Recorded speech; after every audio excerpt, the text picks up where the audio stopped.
Praise God. Isaiah chapter 52, verse 7. Ang lahat ng maganda, magsabing amen? Amen! Praise God. Lahat maganda. Hallelujah. Lahat Yung iba, maganda. alanganin mga kapatid, pero ikaw ay maganda. Basahin po natin ang scripture. How beautiful upon the mountains are the feet of him that bringeth good tidings. Ang lahat magsabi feet. Feet. Lahat ng may paa magsabing amen. Amen! Okay. Dito, ang beautiful, hindi mukha. Praise God, ang mga paa.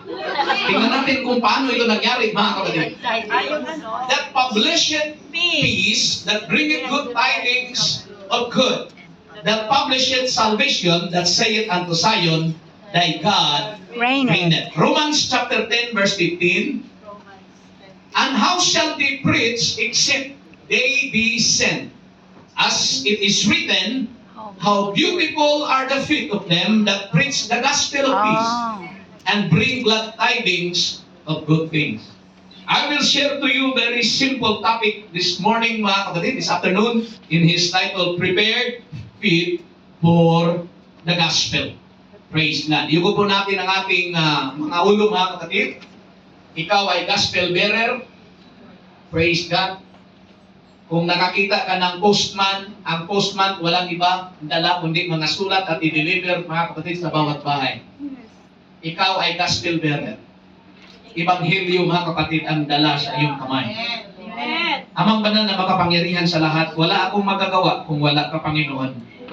Para lang ako ditong tinkling symbol, Panginoon, kung wala ang angsyon ng iyong Espiritu. Hallelujah. By all the power, O God, of your grace and mercy in my life, I will share this with love. Hallelujah. Na maintindihan ng bawat isa, Panginoon. Hallelujah. Ang degree, ang kapag ka-importante, Panginoong Diyos, na aming ma-share ang mabuting balita. Sa hapon ito, pagpalain mo ang lahat ng makikinig. Kung meron silang karamdaman sa kanilang katawan habang nakikinig sa iyong salita, pagkatapos ng preaching na ito, sila'y kagaling, Panginoon, sa pangalan ni Jesus. Ang lahat ng nakikinig, Panginoon, na nabagabag ang kanilang mga konsensya at wala silang kapayapaan. Pagkatapos ng preaching na ito, O Diyos, sila'y magkaroon ng kapayapaan. Ang mga kapatiran ko dito, Panginoon, na walang direksyon sa kanilang buhay abroad, magkaroon sila ng direksyon, Panginoon. Hallelujah. In the name of Jesus, ang iyong banal na Espiritu siyang kumilos sa aming kalagitnaan. Baguhin mo ang aming buhay, maging karapat dapat kaming magdala at magbitbit sa mabuting balita. In Jesus' mighty name we pray. Everybody shout amen. Amen! Everybody shout praise the Lord. Praise the Lord! Ipalagpak ang ating kamay para kay Jesus. At sabayan natin ng papuri sa ating Panginoon. Thank you, Jesus. Hallelujah. Thank you, Jesus. Praise God. Kamayan mo ang iyong katabi, sabihin mo sa kanya, your feet are beautiful. Your feet are beautiful. Yes. Nalinisan man yan o hindi. Your feet are beautiful. Kaupunan ko tayong lahat. Your feet. Praise God. Maraming mga Pilipina ang nangarap na maka-abroad. Amen! Pero sila sa kanila mga passport, birth certificate. Kaya yung iba hindi po naka-abroad. At ikaw ay nakarating dito sa abroad. Ang iyong mga paa ay nakaapak sa ibang bansa. Amen. At karamihan sa inyo na dinadala ng mga amo doon sa Europa, sa North America. Praise God, nagkaroon po kayo, mga kapatid, ng privilege Amen. na makita, mga kapatid, ang ibang lugar. Praise God. Malayo na siguro ang naapakan ng iyong mga paa. Praise God. May mga paa po dito, mga kapatid, na bahay at merkado lamang ang kanilang napuntahan. May mga bahay, may mga kapatiran din tayo na bahay, eskwelahan, praise God, playground, hila-hila ng aso. Kung gaano kadami ang step ng aso, ganun din sa iyo. Praise the Lord. Everybody say praise the Lord. Praise the Lord. Hindi ko na alamin, pero karamihan siguro sa atin na hindi nanirahan sa syudad. Yung iba ay sa mga bulubunduking bahagi ng ating bansa. Amen. Yung iba ay nasa mga liblib na mga baryo. Katulad sa akin, mga kapatid, ako po ay nasa Bohol. Praise God. Isang sikat, mga kapatid, na probinsya ngayon sa Pilipinas dahil ito po ay dinarayo ng mga banyaga, mga kapatid. Foreigners. At napakamahal po ang bilihin sa aming lugar dahil po sa maraming mga Koreano na nagdagsaan. Praise God, doon sa Panglao Beach. Oh. Praise God. Malapit lang ako sa syudad. 20 kilometers, syudad na po. Oo, malapit lang. Pero ang aming kapitbahay, nasa likod pa ng bundok. Mula sa aming bahay, mga kapatid, kung lalakad ka ng 1 kilometro lamang, Oh. ay mapuntahan nyo na, mga kapatid, ang habitat ng mga tarsier. Praise God. Bukid po ang aming lugar, mga kapatid. Amen. Okay? At yun po ay protected ng ating government. Kami nakatira kami. Praise God. Makakita ka doon ng pinakamaliit na monkey sa buong mundo na may pinakamalaking mata. Kumuha kami ng Praise God. Hallelujah. Kaya may hugot si Miriam Dickinson noon. Sabi niya, tarsier ka ba? Sabi niya, bakit? Ang laki lang ng mata mo pero hindi mo nakikita ang pangangailangan ko. Ha? Hugot ni Miriam Dickinson. Buhay pa siya. Pero balik tayo, mga kapatid, salita ng Diyos. Amen. Yun po ay pag-build ng rapor para hindi po kayo makatulog sa hapong ito. Amen. Everybody shout amen. Amen. May hula si Propeta Isaias patungkol po, mga kapatid, kung paano dinescribe ng Diyos ang mga tao na nagsishare ng gospel. Praise God. Sa Isaiah chapter 52 verse 7, sinulat ng, praise God, magaling na propeta, mga kapatid, praise God, na napakaganda po. Iwan ko kung paano ito istinali ng Tagalog. Hindi ko po nabasa ang Tagalog version nito, pero pwede kong pindutin, Sister Lorena, na kung pansinin ninyo, sa unang sulat may mountains. Pero sa Book of Romans, nung kinote ito ni Paul, natanggal po ang salitang mountains. How beautiful upon the mountains are the feet of him that bringeth good tidings. Bakit hindi sinabing how beautiful upon the cities are the feet of him that bringeth good tidings? Mountains, praise God, is a figurative speech. Praise God na pag-aakyat ka ng bundok, siyempre mag-accept ka talaga ng effort. Yes. Oo, bundok yan eh. Actually, kung malaking tao ka, mga kapatid, may tagatulak sa iyo para nakarating ka doon sa bundok. Everybody shout amen. Amen. Oo. Tagalog, basahin ko po. Anong pagkaganda sa mga bundok ng mga paa? Bundok ng mga paa. Niyong nagdadala ng mabuting balita. Pag nagdadala ka ng good news, ang sabi ng Bible, napakaganda sa mga bundok ng paa. Ito po, mga kapatid, ay isang figurative speech, praise God, na hindi po mabilis, hindi po madali, hindi po easy ang mag-share ng gospel. Yes. Ang magdala ng mabuting balita. Yes. Tingnan mo ngayon ang social media. Praise God, ano ang dala ng mga trolls? Ano ang dala, mga kapatid? Lalo na, sabi nila, kumanta na daw si Saldico, nag-corrupt daw si Sarah. Ganito. Grabe, mga kapatid, ang trolls ngayon sa social media, at halos pinaniwalaan, mga kapatid, kung ano yung lie, Yes. kung ano yung kasinungalingan. Everybody shout amen. Amen. Wala akong pakialam kung sino, mga kapatid, na nag-corrupt. Ang Diyos ang judge, mga kapatid. Yes. Everybody shout amen. Amen. I asked you to pray for our country. Amen. I asked you to pray for our leaders. Yes. Everybody shout amen. Amen. Hallelujah. May malawakang mga protesta. Let's pray na walang buhay ang makalas. Let's pray, mga kapatid, na walang dugo ang dadana. Kasi mahirap kung magkaroon ng civil war. Amen. Praise the Lord. Praise God. Magpatayan ang pula at yellow, at ang yellow ang pink. Praise God.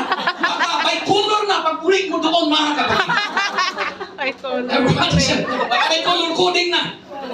ano ka? Pero tayo, mga mananampalataya, hindi tayo, mga kapatid, sasama sa kulay ng politika. Yes. Ang ating papel ay manalangin sa kanila na Panginoon, i-bless mo ang aming bansa. Everybody say, praise the Lord. Praise the Lord. Na naghahayag ng kapayapaan.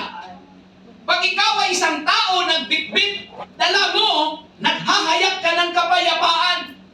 Hindi away ang hinahanap mo. Yes. Sabi ng Bible, napakaganda ng bundok ng iyong paa. Ibig sabihin, hindi yung paa, mga kapatid, na maraming uric acid na may kabundok na. Hindi yun.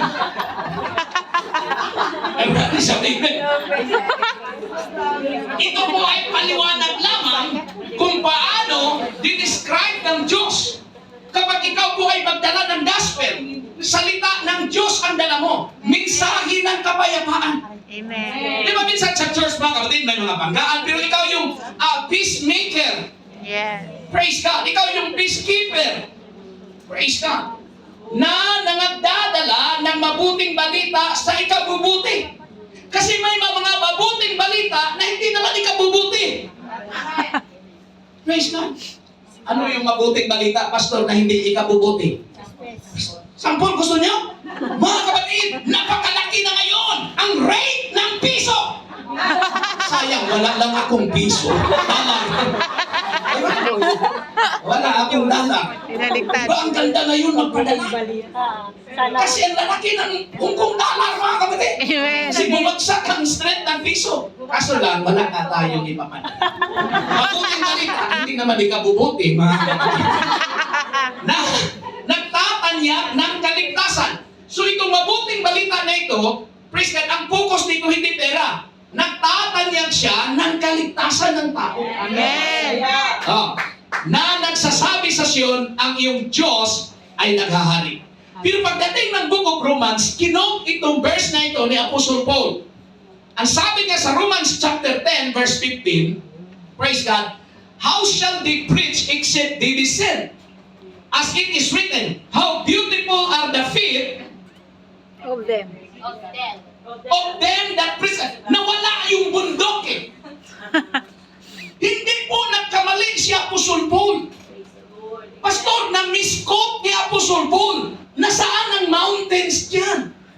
Gospel. Praise God!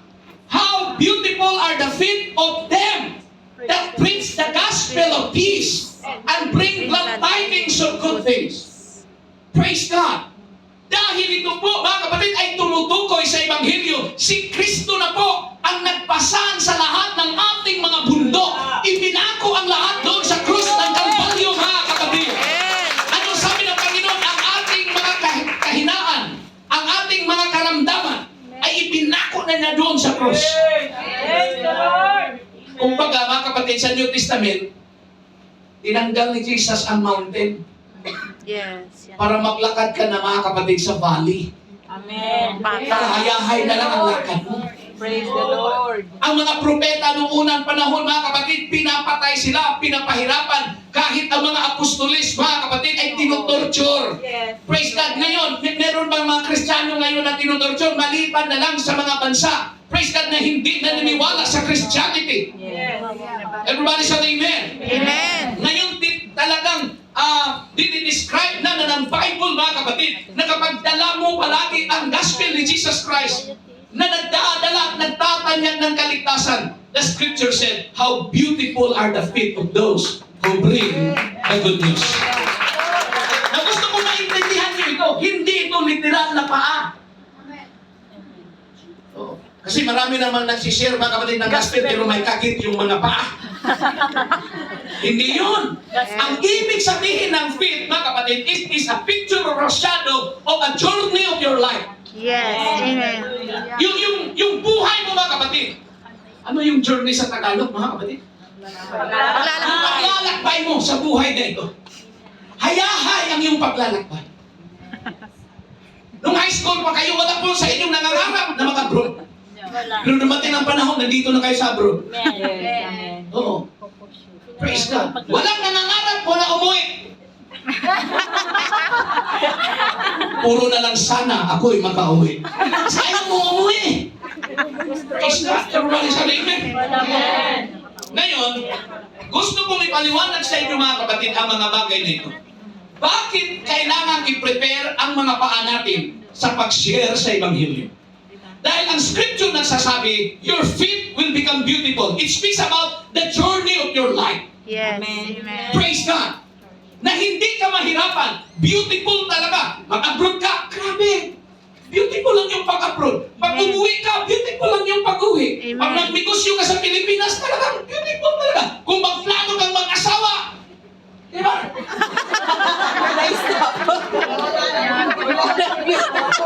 Beautiful pa rin, mga kapatid. Amen. Oo. Kasi Kahit biyudo. Everybody say amen. isang istorya, di ba? Narinig nyo na ito sa akin, mga kapatid. Nagalit si Sister Marisa sa akin, Pastor Kasan, bakit mo ipinamigay yung mga dalaga natin doon sa Pilipinas na mga biyudo na pastor? Pinamigay doon ang mga dalaga. Kasi yung mga dalaga natin, dalaga talaga, original yan. Everybody sa amen? Amen. Sabi ko, ang mga dalaga, kahit biyudo yan, mga pastor, para bang kahit second hand, basta Pajero.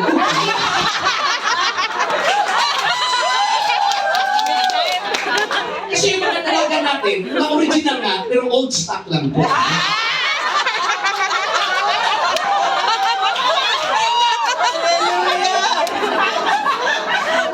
Kasi kung makita ka ng 60, parang sabihin mo, brand new, old stock lang.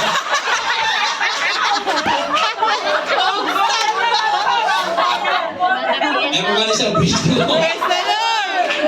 Ay, nawala na tuloy tayo sa beautiful fit. Diba? O, tingnan mo, Sister Fanny, nakapag-asawa mga kapatid ng pastor. Amen.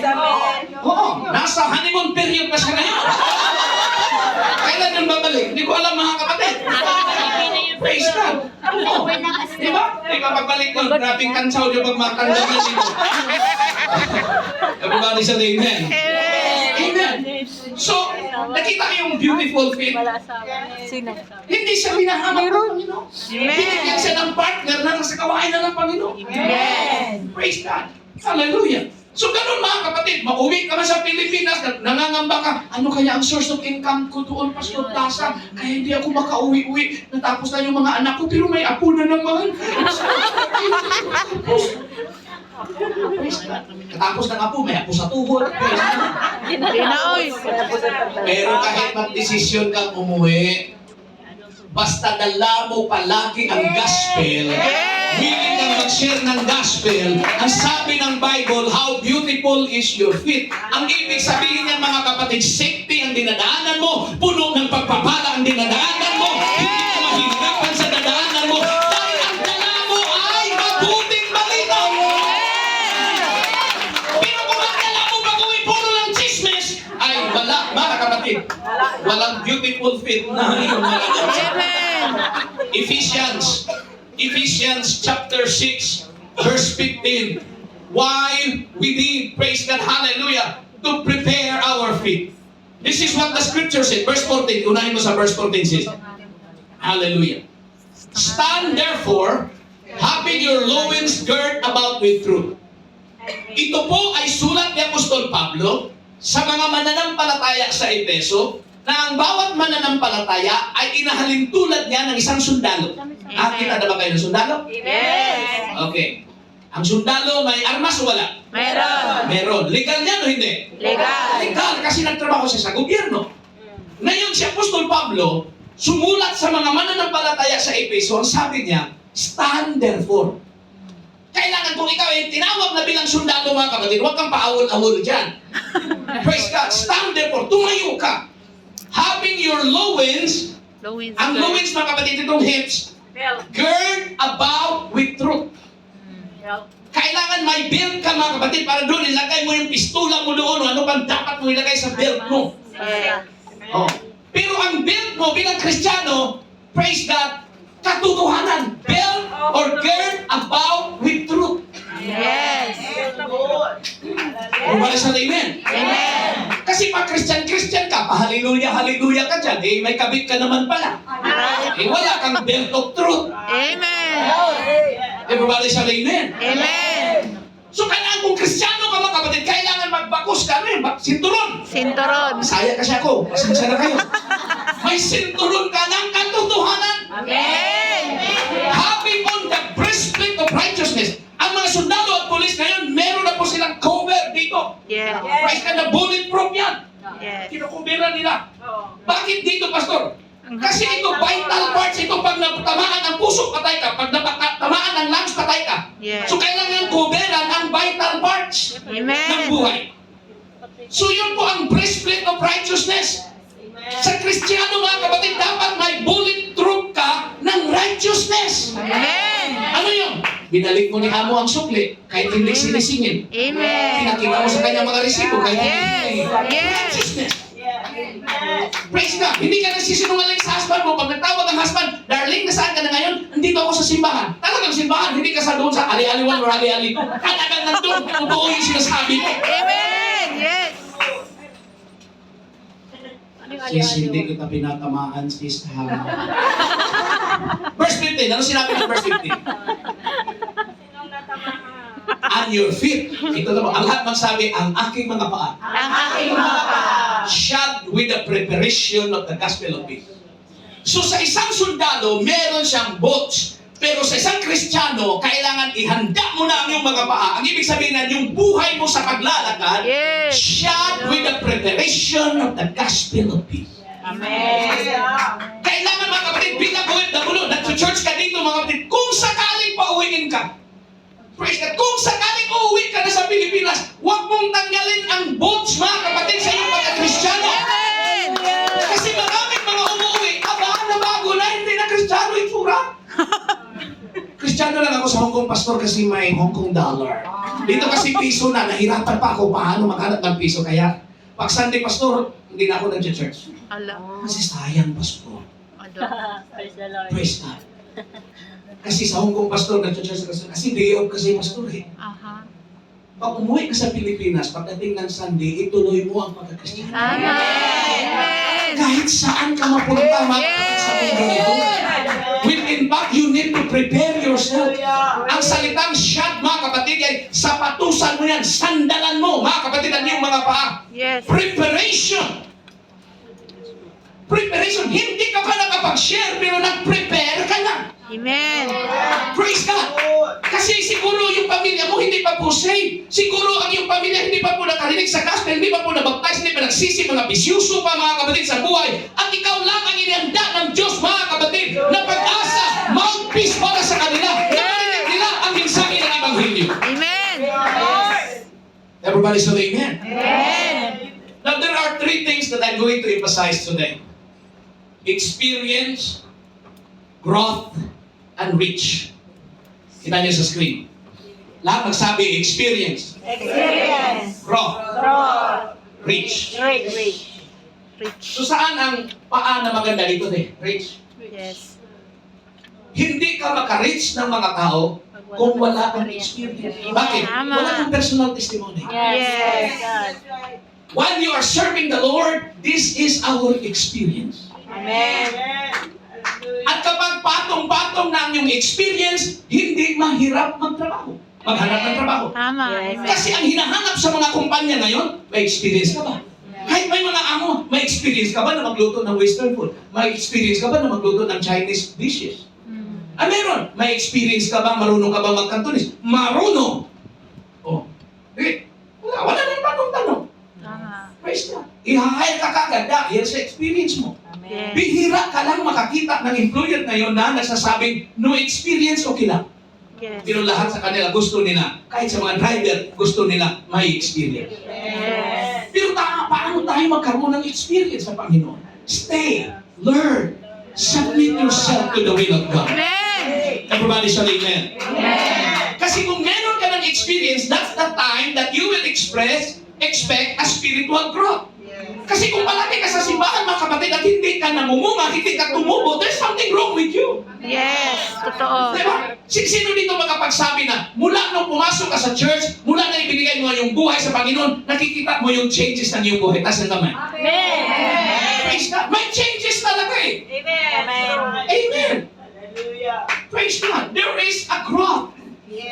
At kapag meron ka ng growth as a spiritual man or woman, ikaw ay magiging grounded and rooted in the Word of God, hindi na mahirap mag-reach ng mga tao. Amen. Di ba?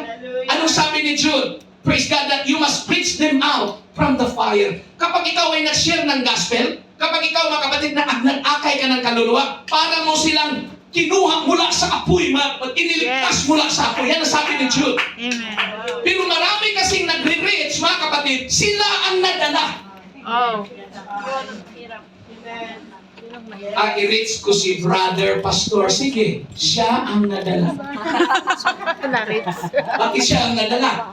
Dahil wala siyang pundasyon. Amen. Kailangan kung strong ang iyong foundation, kahit gaano pa kabigat ng dalhin mo, madala mo siya. Why? Amen. You have a strong, solid foundation in Christ. Amen. Diba may inaakay tayo? Sis, punta tayo sa church. Ay, ano kaya kung sasama ka sa amin, may barbecue kami doon sa Ripples Bay. Ay, oo, taga na ako hindi nakabarbecue. Ikaw tuloy ang nadala. Praise God. Di ba?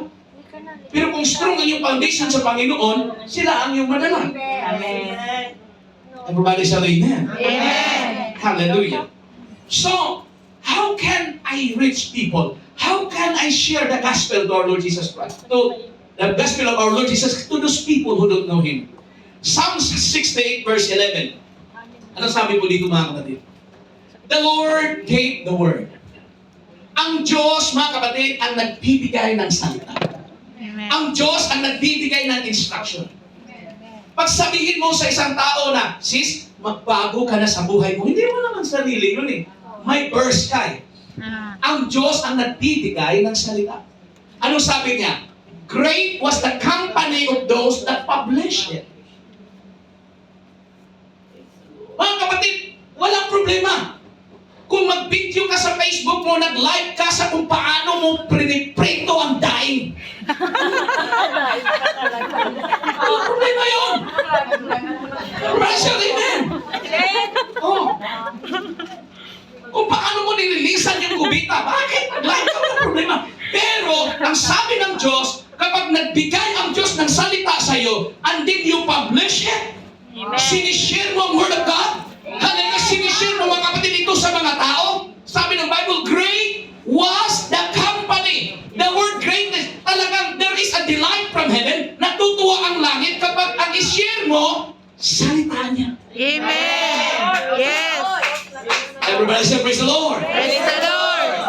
Now, tandaan natin, kapag ang Diyos ang nagbigay ng salita, God, His Word will try you. Susubukin ka ng salita ng Panginoon. Kapag nagbigay ang Diyos, praise God, ng salita, ibigin mo ang kapwa, gusto mo yung i-share, pero bago mo yan ma-share, susubukan ka sa mensaheng yun. Ibigin mo ang iyong kapwa. Praise God. Kasi kung hindi mo maibig ang iyong kapwa na katanggap ka ng salita, walang kapangyarihan, walang epekto ito once na may-share mo. Dahil sila nga, na-share mo, nakikita rin nila sa iyong buhay na hindi ka umiibig sa iyong kapwa. Amen. So when the Lord will give the word will test. The word will try you. I can show you in the scripture. In Psalms 105, verse 17 to 20, let us read the story of Joseph.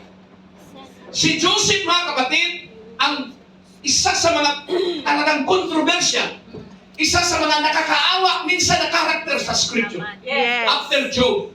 Si Joseph, mga kapatid, bata pa lang siya, ibininta na siya ng kanyang mga kapatid doon sa Egypt. Sino nakakalam sa istorya niyan? Amen. Pero anong sabi ng Bible? God, the word He is God. Yung itong He, si God yan. He sent a man before them, even Joseph, who was sold for a Hindi servant. siya hari, gobernador ng Egypt. Walang alam si Jose, 17 years old ang bagito. Ibininta ng kanyang mga kapatid. Iyak siya ng iyak. Praise God. Pero sa Bible, ang Diyos nagsasabi, magpapadala ako ng tao na mauna sa kanila. Si Jose, pero ibininta siya para magiging alipin. Hindi ito mahirap ipaliwanag sa inyo. Marami sa inyo dito na na-convert. Ulitin ko po, marami sa inyo dito na nabaptize. Ipinadala kayo ng Diyos dito bilang alipin. Pero ikaw ang mauuna para masave ang buong pamilya mo. Na-save ang buong pamilya ni Jacob dahil may Jose na ibininta. Yes. Dahil may Jose na nauuna na nagiging alipin. Siguro ang iyong mga kapitbahay pinagtawanan ka. Hala, graduate yun ng nursing, bakit nag-DH? Hala, graduate yun ng engineering, bakit nag-kunyang? Kapatid, pwedeng pagtawanan ka. Ang hindi nila alam, Yes. pinadala ka ng Diyos una. Praise God, May para iligtas ang buong isang bahay. Hallelujah. Verse 18, nakalagay sa script. Praise God. Ano sabi ng verse 18? Hallelujah. Whose feet? Lahat magsabi, feet. Feet. Dito naman yung paa. Whose feet they hurt with feathers. He was laid in iron. Nung ibininta si Jose, mga kapatid, sinaktan nila hindi ang mukha. Hindi si Jose nila sinuntok para magtanggal yung kanyang mga ngipin. Kasi nung unang panahon, once na ibibinta ka sa slavery, ang unang titingnan nila ay ang ngipin, hindi pa.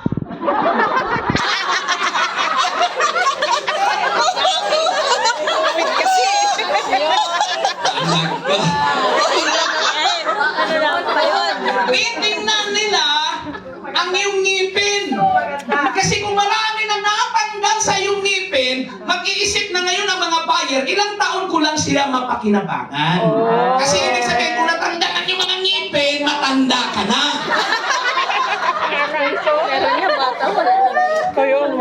Everybody, sorry. Amen.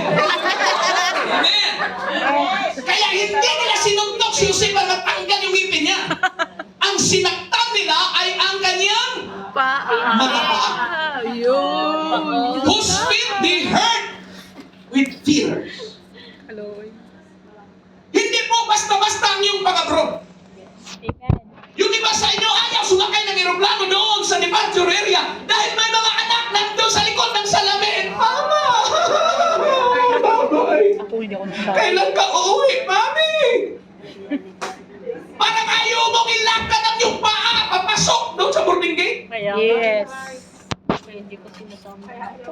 Everybody shout amen. 7 months na nila nalaman. Nag-abroad ako na. Yes, this is true for your life. Buti na lang mga kapatid, iba yung pagkapunta ko dito. Because this is praise God for ministry. Dala ko kaagad sila si Stephen at si Carl. Sana ganun din ang papilis ninyo na pwedeng madala ang buong pamilya.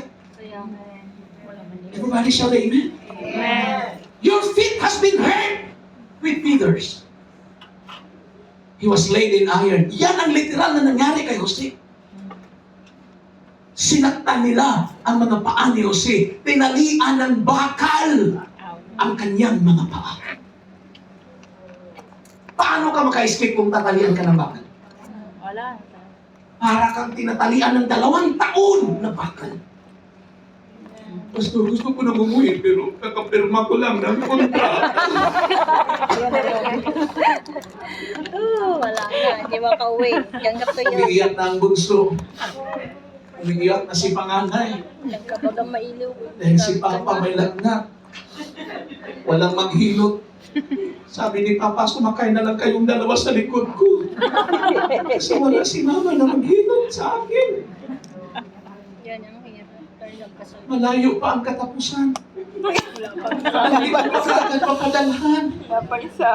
Yung door-to-door na likaw. Alam niyo ba mga kapatid, ang buhay ng OFW? Yes. Mapalad tayo mga kapatid na tinawag tayo sa Panginoon dito sa church. Na in spite of this burden, in spite of this hurting our feet, our situations and conditions, yet God has given us a hope in our heart that at the end of the day, when we call upon the name of the Lord, there He is and there His provision. Everybody shout amen? Yung verse na yan, literal yan na nangyari kay Jose. Verse 19. Basahin niyo, huwag kayong matulog na. Until the time that his word Siya ay nakatali. Kinulong, inaakusahan sa asawa ni Potiphar na nang rape daw siya. Pero hindi naman totoo. Yes. Kinulong siya, mga kapatid. Binagtulina si Jose. But when the word of the Lord came, Yes. until the time that His word came, the word of the Lord tried him. Amen. The Lord will give the word. Di ba yung binasa natin kanina? Amen. The Lord will give the word. How great are those company who publish it. Pero once na makarating ang word sa iyong buhay, ang salita ng Diyos, susubukin ka niya.